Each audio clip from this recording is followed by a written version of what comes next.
నేను ఇక్కడ నుంచి మా ఇంటికి వెళ్ళాలి, ఆటోలో కూడా వెళ్ళొచ్చు కదా. అవును, మీరు వెళ్తున్నారు బైక్లో, మీ వెనక కూర్చొని సార్ నన్ను దింపేయండి అని కూడా అనొచ్చు. మెర్సిడీస్ బెంజ్లో కూడా వెళ్ళొచ్చు. అవును, మామూలు మారుతి 800లో కూడా వెళ్ళొచ్చు. ఎలాగైనా వెళ్ళొచ్చు, ఒక ఆటోలో వెళ్ళాలి.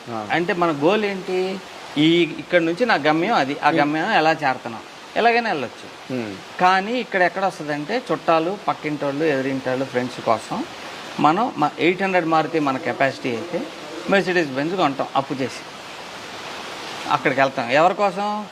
మీరు గమ్యంకో వెళ్తానికి కాదు వాడేది, వాళ్ళ ముందు ఎచ్చులు పోవడానికి. అప్పటి నుంచి సమస్యలు వస్తాయి లైఫ్లో. ఎగ్జాక్ట్, అప్పులు చేస్తారు, ఈఎంఐలు పెడతారు. ఈఎంఐ వస్తుందంటే ఇక్కడ గడగడలా ఆడిపోతుంటాం. అవును, 5వ తారీఖు ఈఎంఐ వస్తుందంటే 25వ తారీఖు నుంచి టెన్షన్. అదే ఎవ్రీ మంత్ ఇన్కన్వీనియన్స్ అని ఇన్స్టాల్మెంట్ కాదు.